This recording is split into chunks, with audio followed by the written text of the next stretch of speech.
Good morning जी। इस वाली video में हम सीटेट में पेपर वन में जो मैथमेटिक्स का जो पेपर आया था उसको सॉल्व करेंगे। तो बिना टाइम वेस्ट किए हुए स्टार्ट करते हैं फर्स्ट वाले क्वेश्चन से।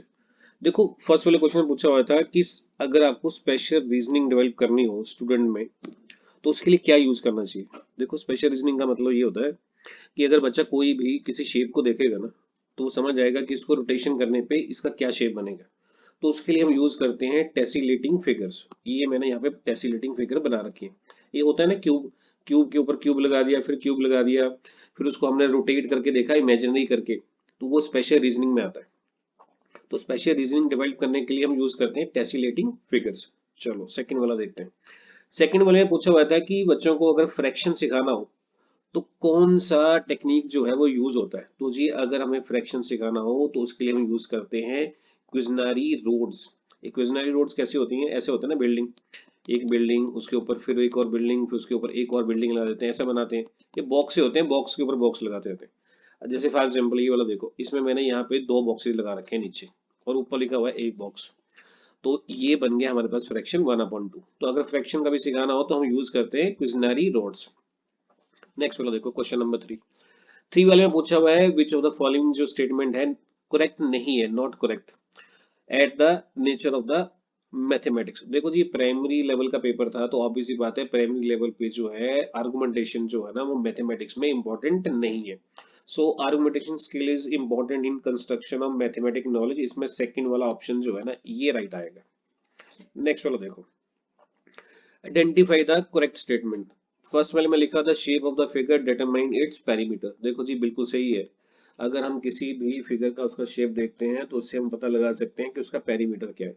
फॉर एग्जांपल ये ट्रायंगल बना हुआ है, इस ट्रायंगल को देख के हम पता चल सके कि इसका पेरीमीटर कितना बनेगा। नेक्स्ट वाला क्वेश्चन नंबर 5 में लिखा हुआ है विच of the following statement number 3 is use in the ordinal sense. देखो, ऑर्डिनल सेंस का मतलब होता है जब कोई किसी पोजीशन के बारे में बताता है। फॉर एग्जांपल मैं ऐसा बोलता हूँ जी कि मेरी कार जो है पार्किंग में थर्ड वाले नंबर पे खड़ी है, या मैं फोर्थ फ्लोर पे रहता हूँ, या मैं थर्ड फ्लोर पे रहता हूँ। तो अगर थ्री को ऑर्डिनल सेंस में यूज करना है तो इसमें इसका एग्जाम्पल बनता I live on the third floor of this building. Answer आता जी सेकंड वाला। नेक्स्ट वाला क्वेश्चन नंबर 6 लिखा है जी identify the correct statement with regard to the introducing the concept of the triangles at the primary level. ये बोल रहा है जी प्राइमरी लेवल पे अगर हमें ट्राइंगल्स इंट्रोड्यूस करवानी हो तो बेस्ट मेथड क्या होना चाहिए।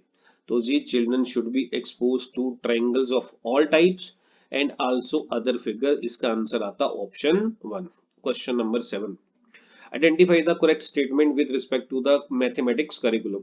मैथमेटिक्स करिकुलम के बारे में सबसे बढ़िया जो है वो कौन सा इसमें है। तो जी, इसमें ऑप्शन हमारे पास आता है the concept of the negative number should be introduce eight the primary level. Primary level पे जी सबसे अच्छा होता है अगर हम नेगेटिव नंबर को भी इंट्रोड्यूस कर दें। क्वेश्चन नंबर 8, यहाँ से शुरू होते हैं हमारे मैथमेटिक्स के क्वेश्चन। बिल्कुल सिंपल क्वेश्चन आए हुए थे इस बार। लिखा हुआ जी sum of 5 consecutive number. Consecutive number होते हैं कॉन्टिन्यूस नंबर, उनका टोटल है 20। देखो जी, अगर 5 नंबर है और उनका टोटल जो है वो 20 दिया हुआ है, तो अगर मैं 20 को 5 से डिवाइड कर दूं तो एवरेज आ जाएगा। और एवरेज का मतलब होता है मिड वाला नंबर। तो क्या मिड वाला नंबर 4 है? तो अगर मिड वाला नंबर 4 है तो दो नंबर उसके राइट साइड पे होंगे और दो नंबर उसके लेफ्ट साइड पे होंगे। तो 4 से पहले नंबर आता है 3, उससे पहले आता है 2। अब चेक करें उसने क्वेश्चन में पूछा क्या था। उसने क्वेश्चन में पूछा था सम ऑफ फर्स्ट 3 नंबर। बिल्कुल सिंपल था, 2 + 3 5, 5 + 4 ये आता 9। इसका मतलब पहले 3 नंबर को ऐड करके 9 आता। कौन सा ऑप्शन इसका आंसर था? ये थर्ड वाला। चलो नेक्स्ट वाला चेक करते हैं। लिखा जी in a division sum divisor is 5 times the question and twice the remainder. देखो जी, हमें ये पता है कि जो डिवाइजर उसमें अगर p ले लूं, अगर उसे क्वेश्चन से मल्टीप्लाई कर दें और उसमें रिमाइंडर ऐड कर दें तो हमारे पास नंबर आता है। अब देखो इसमें क्या दिया हुआ, इसमें रिमाइंडर दिया हुआ 5, ये आ गया जी रिमाइंडर 5। और उसने बोला जो क्वेश्चन है वो उसका क्या है, डबल है, ट्वाइस द रिमाइंडर। तो जी अगर क्वेश्चन कह रहा हूँ सॉरी, जो डिवाइजर है वो इसका डबल है, 5 का डबल जो है वो होता है 10। तो जी हमारे पास डिवाइजर आ गया 10। और उसने बोला हुआ था कि जो डिवाइजर है वो 5 टाइम्स का क्वेश्चन है। ये बताओ जी 10 किसका 5 टाइम होता है? तो आप बोलोगे जी 10 जो है 5 टाइम होता है 2 का। तो सिंपली हमारे पास नंबर बनता 10 इंटू 2 प्लस 5, आंसर आता है जी 25, जो कि वो पूछ रहा था। कौन सा ऑप्शन है? ऑप्शन है जी फोर्थ वाला, ये इसका राइट आंसर है। चलो नेक्स्ट वाला देखते हैं, क्वेश्चन नंबर 10। उसने पूछा भाई बताओ 5/6, 3/4, नेक्स्ट वाला नंबर था 1/2, 3 कह रहा हूँ 2/3, और जी लास्ट वाला नंबर था 3/5। इसमें लार्जेस्ट और सेकंड लार्जेस्ट ढूंढना है, बिल्कुल सिंपल है। देखो मेथड तो बहुत सारे हैं, पर सबसे सिंपल इंप्लीमेंट होता है, अगर मैं 5 को 6 से डिवाइड कर दूं तो 0.8 आता, 3 को 4 से डिवाइड कर दूं तो 0.7 आता। अब ध्यान से सुनना, अगर मुझे लार्जेस्ट ढूंढना है तो जो आगे वाले नंबर है मैं वही कंसिडर करूंगा जो 0.8 से बड़े होंगे, जो 0.8 से छोटे आएंगे उनको कंसिडर ही नहीं करेंगे। 1 को 2 से डिवाइड किया आता है 0.5, रिजेक्ट कर दो। 2 को 3 से डिवाइड किया आता है 0.6, इसको भी रिजेक्ट कर दो, चाहिए ही नहीं। 3 को 5 से डिवाइड किया तो ये भी 0.6 आएगा एग्जैक्ट, ये थोड़ा सा आएगा, ये आगे पीछे हो सकता है, मतलब कि 0.6 आगे 3 आता, 2 आता है, पर उससे कोई लेना देना नहीं है। हमें लार्जेस्ट चाहिए तो इन सबको नेग्लेक्ट कर दो, और देखो जी 0.8 सबसे बड़ा और उससे छोटा 0.7, इट मीन आंसर आता 5/6 ग्रेटेस्ट, और उससे छोटे वाला आता 3/4। इसका आंसर था ये सेकंड वाला, ये इसका राइट आंसर है। क्वेश्चन नंबर देखो 11 वाले में बोला हुआ था कि एक स्क्वायर का एरिया 144 है। देखो स्क्वायर का एरिया होता है साइड का स्क्वायर, और जी ए स्क्वायर अगर 144 है तो सिंपली हम लिख सकते हैं कि ए का वैल्यू 12 है, और जैसे ए का वैल्यू 12 आ गया तो हमें पता है कि स्क्वायर में सारी साइडें इक्वल होती हैं। उसने बोला हाउ मच एरिया जो है same wire will be bend in the form of rectangle. वो कहता जी अगर इसी वायर से एक रेक्टेंगल बना दिया जाए, देखो जी अगर इस वायर से रेक्टेंगल बना दे तो ऑब्वियस सी बात है ये वायर का लेंथ होएगा, इसका पेरीमीटर, और वो आता है 12 × 4, मतलब कि पेरीमीटर का फार्मूला होता है 4 × a, तो ये आता 48। इट मींस इस रेक्टेंगल का पेरीमीटर भी 48 आता, ये आ गया। और उसने बोला जो रेक्टेंगल बनाई है उसका लेंथ 16 है। देखो जी अगर ये लेंथ 16, तो ये वाला लेंथ भी 16, और 16 और 16 हो गया 32। इट मींस हमारे पास जो ब्रेथ आती दोनों को ऐड करके 16 आता, तो इट मीन ये भी 8 है और ये वाला भी 8 है। तो आप खुद देखो 16 16 32 प्लस 8 और 8 ये 16, ये भी 16 हो गया, और टोटल पेरीमीटर 48 बन गया। इट मीन ये जो रेक्टेंगल है इसका लेंथ 16 है और ब्रेथ जो है वो 8 है, और हमें फाइंड करना था इसका एरिया। तो जी सिंपली हम 16 को 8 से मल्टीप्लाई करते और हमारा आंसर आता 128 सेंटीमीटर स्क्वायर। ऑप्शन था इसका फोर्थ वाला, ये इसका राइट आंसर है। क्वेश्चन नंबर देखो 12, लिखा जी हाउ मेनी वेज 48। उसने बोला जी 48 ना स्क्वायर्स है, ये देखो जी 48 जो है ना स्क्वायर है। स्क्वायर पता है क्या मतलब होता है? इसका मतलब सारी साइडें उनकी आपस में इक्वल है। कहता उनको ऑफ 1 सेंटीमीटर बाय 1 सेंटीमीटर, इनका लेंथ और ब्रेथ जो है वो 1 सेंटीमीटर बाय 1 सेंटीमीटर। कहता है इनको अरेंज ऐसे करें कि रिजल्टिंग एरिया जो है 48 बने। ये तो बिल्कुल सिंपल था। देखो अगर मैं 1 × 48 करूंगा तब भी 48 आएगा, फिर मैं 2 × 24 करूंगा तब भी 48 आएगा। इसका मतलब ये हुआ कि मैं ऐसा स्क्वायर बनाऊं जिसका लेंथ में 2 रख लूं और ब्रेथ 24 रख लूं तब भी 48 बनेगा। इट मींस मुझे कुछ नहीं करना था, मुझे एक्चुअली में 48 के फैक्टर बनाने थे। देखो फैक्टर कैसे बनाएंगे, 2 से किया 24 आ गया, फिर 2 से किया, फिर हमारे पास 12 आ गया। 12 का मतलब अगर मैं यहाँ पे 4 लिखता और यहाँ पे 12 लिखता तब भी मेरा 48 आता, राइट है। अच्छा फिर मैं 12 के फैक्टर बनाऊं 2 से, तो ये यहाँ पे 6 आ जाएगा। इट मींस अगर मैं 8 × 6 लिखता जी तब भी मेरे पास 48 आता, और फिर मैं 2 लिखूं और लास्ट वाले में 3 लिख लूं और यहाँ पे मैं इन सबको मल्टीप्लाई कर लूं, तो ये मेरे पास 16 × 3 करूं तब भी 48 आता। मींस मेरे पास टोटल ऑप्शन होती 1 2 3 4 5। ऑप्शन है जी फोर्थ वाला 5, ये इसका राइट आंसर है। नेक्स्ट वाला क्वेश्चन नंबर 43, लिखा जी रूही जो है ना वो 19th पोजीशन से है फ्रॉम बोथ एंड्स, मतलब कि 1 2 3 4, यहाँ से 19th पोजीशन अगर राइट लेफ्ट से देखें तब भी 19th पोजीशन पे, और अगर लेफ्ट साइड से काउंट करें तब भी वो 19th पोजीशन पे है। तो बताओ स्टूडेंट कितने हैं? देखो सिंपल है, अगर आप लेफ्ट हैंड साइड से काउंट करोगे तो 19 ये हो जाएंगे, और अगर आप लेफ्ट हैंड साइड से काउंट करोगे तब भी 19 ही हो जाएंगे। तो आपको ऐसा लगेगा क्यों ना ऐसा करें 19 + 19 कर दें, तो आपका आंसर जो है वो 38 तो राइट आंसर होगा, पर ऐसा नहीं है। देखो अगर आप लेफ्ट से भी काउंट कर रहे हो, राइट से भी काउंट कर रहे हो और सेम पोजीशन 19 पे पहुंच रहे हो, तो ऑब्वियस ही बात है 19 तो 2 बार इंक्लूड हो गया, उसमें से आपको एक बार माइनस कर देना है। It mean total number of students जो है वो होंगे 37।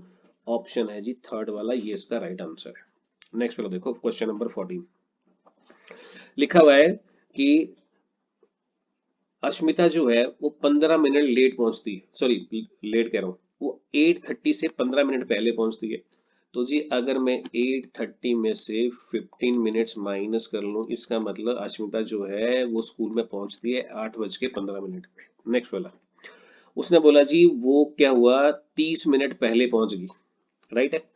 30 मिनट पहले पहुंच गई, इसका मतलब जी उसको 30 मिनट बाद पहुंचना था, मतलब कि टाइमिंग था 8:45 का। किससे पहले पहुंच गई, जो उसका कुलीग है which is 40 minute late for meeting, मतलब कि 40 मिनट किससे पहले पहुंच गई, जो उसका कुलीग है जिसने जो मीटिंग के लिए आया है। इसका मतलब 8:45 में से जी 40 मिनट माइनस कर दिए जाए तो एग्जैक्ट टाइम आ गया 8:05 के, जो कि शेड्यूल टाइम था किसका, मीटिंग का। कौन सा ऑप्शन है, ऑप्शन है जी फर्स्ट वाला, ये इसका राइट आंसर है। नेक्स्ट वाला, नेक्स्ट वाले में देखो एक सिनेरियो दिया हुआ था और लास्ट वाली लाइन देखो यहाँ पे क्या, सोहेल जो है उसने पैकेट 1 किया किसका, क्रेयॉन्स का। देखो जी क्रेयॉन्स था 15.5 का, ये आ गया। उसके बाद उसने 2 पैकेट ले लिए पेंसिल के, पेंसिल का एक पैकेट है 14 का, तो जी ऑब्वियस सी बात है 2 पैकेट जो है वो 28 के आएंगे, ये 28 रुपए और हो गए। और 2 पैकेट जो है पेंसिल के हो गई, एक पैकेट जो है स्केच पेन का हो गया। स्केच पेन जो है वो आपके पास 22.5 रुपए का है, 22.5 ये आ गया जी। उसके बाद उसने क्या किया, अच्छा 1 पैकेट ऑफ स्केच पेन हो गया और 1 सीजर हो गया। सीजर जो है वो 17 का है, ये 17 और ऐड कर लिया जी। उसके बाद जी 5 शीट ऑफ ग्लेज पेपर, उसके बाद जी ये एक है, तो 5 जो है वो आपके पास 12.5 की आ जाएंगी, ये आ गई जी ग्लेज 5 शीट आ गई। और 1 पेपर ऑफ स्टिकर, स्टिकर जी हमारे पास जो है 5 रुपए का है, 5 रुपीज इसमें हमने और ऐड कर लिए, यही हो गया टोटल।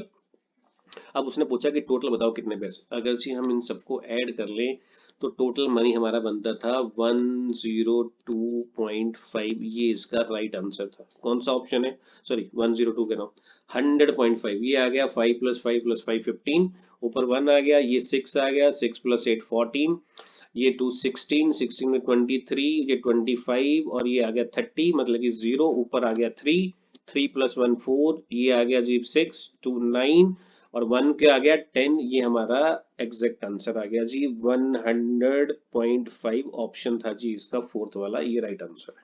चलो नेक्स्ट वाला देखते हैं। नेक्स्ट वाला लिखा है जी a number is larger than half of 50। 100 का जी हाफ होता है 50, इसका मतलब जो भी नंबर है वो 50 से बड़ा है। चलो एक बात तो क्लियर होगी कि नंबर जो मैंने फाइंड करना है 50 से बड़ा है। दूसरा, इज मोर देन 610, 610 का मतलब 60 एंड लेस देन 810, 810 का मतलब 80। इट मींस जो भी नंबर हमने फाइंड करना है वो 60 से बड़ा है और 80 से छोटा है। चलो इसका मतलब जो भी नंबर होएगा 60 और 80 के बीच में होएगा। And the sum of its digit is 9, और उसके डिजिट का सम जो है वो 9 है। देखो जी ये 81 नहीं हो सकता, 72 नहीं हो सकता, 54 नहीं हो सकता, एक ही ऑप्शन बचा 63, जिसमें डिजिट का सम जो है वो आपके पास 9 आता है और 60 से बड़ा और 80 से छोटा है। दूसरी बात, अगर इसको आप लास्ट वाली लाइन पढ़ देना, जिसने पेपर सॉल्व किया होता, जो जिसने पेपर लेके आया हूँ, उसने बोला सर मैंने तो क्वेश्चन पढ़ा ही नहीं, मैंने तो सिर्फ लास्ट वाली लाइन पढ़ी। कहता है मैंने लास्ट वाली लाइन ये पढ़ी थी, the 10 digit number is double of the 1 digit. वो कहता है जो 10 डिजिट पे नंबर है वो 1 वाले का डबल है। और कहता है एक ही ऑप्शन था कि 3 का मैंने डबल देख लिया कि 3 का डबल 6 है, बाकी किसी में था नहीं, तो मैंने टिक मार्क कर दिया। ये बहुत बढ़िया जी। में लिखा हुआ है कि एक ट्रेन जो है पटना से चलती है 30 मई को, और 23:40 का मतलब है रात को जी 11:40 पे चलती है ट्रेन। मैं पीएम लिख लेता हूँ। और जी मुंबई पहुंचती है 1 जून को और सवेरे 5:15 बजे, मतलब कि सवेरे पहुंची। तो पहले ही बताओ जी 30 मई से लेके 11:40 से लेके 31 मई तक 11:40 तक टोटल हो जाएंगे 24 आवर्स। ये तो आगे जी 24 आवर्स, 30 मई से लेके 31 मई तक 11:40 तक, ये हो गए जी आपके पास 24 आवर्स, राइट है। अब 11:40 से लेके 12 बजे तक 20 मिनट और हो गए, 20 मिनट्स और ऐड कर लिए। और 12 से लेके 5:15 तक 5 and 15 आवर्स और हो गए, मतलब कि मैं ऐसा करूं 15 मिनट यहाँ पे ऐड कर दूं और 5 आवर्स यहाँ पे ऐड कर दूं, तो टोटल बन गए जी हमारे पास 2935, मींस टोटल आवर्स लगेंगे 29 आवर्स और 35 मिनट। ये था जी इसका राइट आंसर। चेक करें कौन सा ऑप्शन है, 29 आवर्स और 35 मिनट ऑप्शन है जी, ये थर्ड वाला, ये इसका राइट आंसर है। नेक्स्ट वाला लिखा जी एक बकेट में 16 लीटर पानी है और हमने क्या किया, उसको ट्रांसफर किया और फिर उस पानी को हमने एक मग से निकालना है कंप्लीटली, कितनी बार, 15 टाइम्स। बताओ तो उस मग का टोटल कैपेसिटी कितना होगा जी। बिल्कुल सिंपल काम है। देखो यहाँ पे मिलीलीटर है और ऊपर लीटर है, आपको ही पता होना चाहिए 1 लीटर में टोटल होते हैं 1000 मिलीलीटर, पहली बात। तो जी 16 लीटर है और मुझे इसे मिलीलीटर में कन्वर्ट करना हो तो मल्टीप्लाई बाय 1000 हो गया। दूसरी बात, जो मग है उसको मैं 50 बार निकाल के बाहर उसमें से पानी निकाल रहा हूँ 50 टाइम्स। तो अगर मुझे जग का कैपेसिटी चेक करना है तो ऑब्वियस सी बात है, मैं इसको 50 से डिवाइड कर देता हूँ। 50 यहाँ पे 0 कैंसिल हो गया, 5 से किया तो 20 आ गया और 16 इंटू 2 32 होता है। इट मीन जो मग है उसमें पानी आता है एक बार में 320 लीटर। ऑप्शन है जी फर्स्ट वाला, ये इसका राइट आंसर है। नेक्स्ट वाला देखो जी, क्वेश्चन नंबर 50 लिखा जी what number should be subtracted from the sum of this to obtain this. देखो जी अगर मुझे क्वेश्चन सॉल्व करना होता है 8008 80088 और जी 8808, इन तीनों को ऐड करो, जो आंसर आएगा उसमें से 17863 वो कर दो माइनस, तो आपको यही वाला आंसर मिलेगा। राइट है। चलो नेक्स्ट वाला चेक करते हैं। नेक्स्ट वाले क्वेश्चन में पूछा हुआ था जी, ये एक मारिया एक शहनाज है, दोनों के नंबर दिए हुए थे और क्वेश्चन में पूछा हुआ था बताओ इनमें से कौन सा स्टेटमेंट सही है। फर्स्ट वाली देखते हैं। वो कहता है एग्रीगेट मार्क्स जो है मारिया के और शहनाज के इक्वल होने चाहिए। चलो ऐड करते हैं। देखो ध्यान से देखना ऐड कैसे कर रहा हूं मैं। 1 + 8 9, 9 + 7 17 + 2 ये आ गया जी हमारे पास, सॉरी दोबारा करते हैं। 8 + 1 9, 9 और 7 ये आ गया 16, ये 2 18 और 18 + 2 20, 20 का मतलब 0 और 2 ऊपर। 2 + 8 10, 10 और 7 17, ये 24 24 और ये आ गया जी हमारे पास 7, ये बन गया जी 31, सॉरी 32, उसमें बन गया 8 और जी टोटल मिल गया जी हमारे पास, ये बन गया, माई मिस्टेक में लगता है मैं ही कुछ गलती कर रहा हूँ। 2 + 8 10, 10 + 7 17, 24 24 + 7 जी 31, 31 + 8 39, 390 आ गए जी इसके मार्क्स। अब जरा इसके भी चेक कर लेते हैं। 4 + 8 12, 12 and 5 17 और 3 20, 0 आ गया, ऊपर 2 आ गया, 2 + 7 9, 9 और 8 17, 6 23, 23 और 7 30 और ये 9 390। क्या दोनों के मार्क्स 390 390 इक्वल आ रहे हैं? ऑप्शन जी फर्स्ट वाला था, आगे वाले चेक करने की जरूरत ही नहीं। चलो नेक्स्ट वाला आ जाओ। लिखा जी एक टैक्सी जो है पहले 2 किलोमीटर के 50 रुपए लेती है और उसके बाद जितने भी किलोमीटर होंगे उसमें 16 किलोमीटर जो है उसके हिसाब से लेती है। ऑब्वियसली बात है जी, अगर टोटल 258 बना हुआ है तो इसमें से 50 रुपए जो है ना, वो तो जी पहले आपके 2 किलोमीटर के हैं, तो ये 50 रुपए तो आपके 2 किलोमीटर के आ गए। तो बाकी बचे जी आपके पास 208 रुपए, वो चेक करने हैं कितने किलोमीटर के। तो जी किलोमीटर के कितने लगते थे 16, 16 से डिवाइड कर दिया, 16 वन जी 16 आ गया, बना 48 और जी ये आ गया जी 3 से, मतलब कि 13 किलोमीटर के 208 रुपए बने होंगे और 2 किलोमीटर के 50, तो टोटल हो गया 13 + 2, इट मीन टैक्सी चली थी जी 15 किलोमीटर। ये आ गया जी इसका राइट आंसर। कौन सा ऑप्शन है? ऑप्शन फोर्थ वाला। चलिए नेक्स्ट वाला। नेक्स्ट वाले में लिखा हुआ था व्हाट इज द एरिया, इसमें पूछा हुआ था ये बताओ ओपन कौन सी हैं और क्लोज क्वेश्चन कौन से हैं। देखो जी ओपन का मतलब जिनका सोल्यूशन निकल आए, सॉरी क्लोज वो जिनका सोल्यूशन निकल आए और ओपन वो जिनका सोल्यूशन ना निकले, बहुत सारे ऑप्शन हो। मैं एग्जांपल बताता हूँ। लिखा जी what is the area of the rectangle whose one side is, ये रहा रेक्टेंगल, इसकी वन साइड जो है 5 सेंटीमीटर है और पेरीमीटर जो है 30 है। तो जी बिल्कुल सॉल्व हो सकता है। क्यों? पेरीमीटर का फार्मूला होता है 2 × लेंथ प्लस ब्रेथ। तो 2 यहाँ पे और जी एक साइड में अगर 5 पुट कर दूं तो मैं दूसरी साइड जो है फाइंड कर सकता हूँ, इसमें कोई प्रॉब्लम नहीं है। इसका मतलब ये क्वेश्चन सॉल्व हो जाएगा, तो ये क्लोज है। सेकंड वाला देखता हूँ, बी वाला। लिखा है set of number whose median is 4। Sir ऐसे बहुत सारे नंबर है जिनका मीडियन 4 होएगा, ये ओपन क्वेश्चन है हमारे पास। इसका मतलब ये वाला बी वाला जो है ये ओपन है। ओपन का मतलब इसको मैं ऐसे सर्कल में डालता हूँ, और जो क्लोज वाला है उसको मैं ऐसे बॉक्स में डाल देता हूँ। लिखा जी list all the prime number between 0 to 8। Sir 0 से लेके 8 के बीच में जितने प्राइम नंबर है वो लिख सकते हैं, इसका मतलब ये भी क्लोज हो गया। लिखा जी tell me any mathematical information you know about rectangle के बारे में। जी बहुत सारी मैथमेटिकल ऑपरेशंस है जो बन सकते हैं या इक्वेशन जो बन सकती हैं, इसका मतलब ये हमारे पास ओपन है, तो क्लोज हुई ए और सी। और यहाँ पे देखो जी फर्स्ट वाली ऑप्शन में लिखा A and C are close and D B are open, right option है जी इसका फर्स्ट वाला। चलिए नेक्स्ट वाला देखते हैं। लिखा हुआ जी टीचिंग लर्निंग प्रैक्टिस में सबसे डिजायरेबल जो है प्रैक्टिस वो कौन सा होना चाहिए। देखो जी डिजायरेबल ये होना चाहिए कि student should be told to follow the prescribe steps of, नहीं ये वाला नहीं होना चाहिए। Open ended question should be avoided to prevent confusion, ये वाला भी नहीं होना चाहिए। इंट्यूटिव अंडरस्टैंडिंग, देखो इंट्यूटिव अंडरस्टैंडिंग क्या होता है। इंट्यूटिव अंडरस्टैंडिंग होता है जब कोई पर्सन जो है ना किसी वर्ड को देखे और उसको देखते ही समझ आए कि इसका मतलब ये होना चाहिए, उसे बोलते हैं इंट्यूटिव अंडरस्टैंडिंग। तो इसका आंसर आता है थर्ड वाला। नेक्स्ट वाला लिखा हुआ जी रोहित जो है उसे लगता है कि स्क्वायर जो है ना बोथ है, रोम्बस भी है और रेक्टेंगल भी है। तो ये वैन हेल के अकॉर्डिंग जो है ये कौन सा लेवल है। देखो जी इसमें ये रिलेशनशिप सेटअप कर पा रहा है, तो ये लेवल आएगा जी आपका लेवल 2 रिलेशनशिप वाला, ये इसका राइट आंसर है। नेक्स्ट वाला लिखा है जी मोस्ट लाइकली इम्पैक्ट कौन सा होना चाहिए टीचिंग लर्निंग के ऊपर। देखो फोर्थ वाला बिल्कुल सही है, थर्ड वाला भी सही है, सेकंड वाला भी सही है, बट उसने मोस्ट लीस्ट सॉरी मोस्ट कह रहा हूँ लीस्ट लाइकली। लीस्ट लाइकली ये है जी कंप्लीट सॉल्यूशन जो है ना स्टूडेंट को नहीं देने चाहिए, उनको थोड़ा सा जो है बीच में, वैसे देने तो चाहिए, ऐसा नहीं कि नहीं देना चाहिए, बट कह रहा है लीस्ट लाइकली कौन सा इम्पैक्ट होना चाहिए, तो वो ऑप्शन आएगा फर्स्ट वाला। नेक्स्ट वाला लिखा which of the following statement regarding mathematics teaching learning is incorrect. Incorrect कौन से वाला है।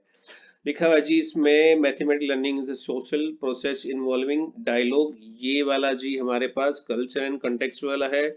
Argumentation and the negotiation play an important role in creating mathematic knowledge, ये फर्स्ट वाला तो राइट है, क्योंकि इसमें पूछा हुआ है इनकरेक्ट कौन सा है। तो जी इसमें इनकरेक्ट वाला जो है मैथमेटिक लर्निंग जो है सोशल प्रोसेस। देखो इसमें कंफ्यूजन नहीं करना है, क्योंकि एक ही क्वेश्चन में हमें कई बार ऐसा लगता है कि इसमें से सारे आंसर जो है ना चारों के चारों ऑप्शन जो है वो हमें ठीक लगती हैं, बट फर्स्ट वाला ये प्राइमरी लेवल का है। प्राइमरी लेवल में आर्गुमेंटेशन जो है ना, वाद विवाद इसको बोलते हैं, वो रोल जो है वो ज्यादा प्ले नहीं करना चाहिए, क्योंकि उसमें बच्चा सीख रहा होता है, तो ऑब्वियस सी बात है आर्गुमेंटेशन तभी करेगा जब वो अपनी तरफ से कुछ सोचेगा फिर क्वेश्चन आंसर पूछेगा। तो प्राइमरी लेवल में क्या होता है जो टीचर जो है पढ़ाता है उसमें बच्चा जो है ज्यादा वाद विवाद नहीं करता है, तो इसका ऑप्शन आएगा ये फर्स्ट वाला 57 वाले का। नेक्स्ट वाला लिखा जी the sum of any two whole number is a whole number, ये कौन सी प्रॉपर्टी है जी, इसे बोलते हैं हम कौन सा प्रॉपर्टी, इसे बोलते हैं क्लोजर प्रॉपर्टी। देखो क्लोजर प्रॉपर्टी वो होती है कि अगर दो नंबर को ऐड करें या मल्टीप्लाई करें तो सेम रियल नंबर ही आए, तो प्रॉपर्टी आती है हमारे पास। तो इसका आंसर था सेकंड वाला। नेक्स्ट वाला 59 लिखा है which is the most important aspect कौन सा है टीचिंग का मैथमेटिक्स का। देखो जी इसमें सबसे ये है कि जैसे मैं फोर्थ वाले से स्टार्ट करता हूँ, हायर एजुकेशन के लिए या फिर उनको कैलकुलेशन में बनाना चाहिए या making mathematics part of the children's life, ये सबसे सूटेबल है सेकंड वाला। मैथमेटिक्स जो है वो ऐसा होना चाहिए कि बच्चे जो है उसको रिलेट कर पाए रियल लाइफ में। अब चलते हैं जी नेक्स्ट वाले लास्ट क्वेश्चन की ओर। लास्ट वाले क्वेश्चन पूछा होता है विच of the following statement is regarding teaching number eight the primary level. देखो जी एक तो ये इंट्यूटिव वाला फिर दोबारा आ गया ये वाला, और एक जो है order 11 of the number should be encourage, एक आ गया डी वाला। तो इसका राइट आंसर आता है ए और डी, ये दोनों होने चाहिए थे। ऑप्शन जी फोर्थ वाला इसका राइट आंसर था। तो जी इस वाली वीडियो में मैंने सॉल्व कर दिया है सी टेट का पेपर 1, नेक्स्ट वाली वीडियो में करेंगे सी टेट का पेपर 2 मैथमेटिक्स वाले का, ठीक है। तो अगर आपको कोई भी मैथ्स के बारे में कोई डाउट है तो मेरा ये नंबर दिया हुआ है और ये मेरी ऐप है जिसको आप डाउनलोड कर सकते हो। और आज के लिए बहुत है जी, थैंक यू सो मच।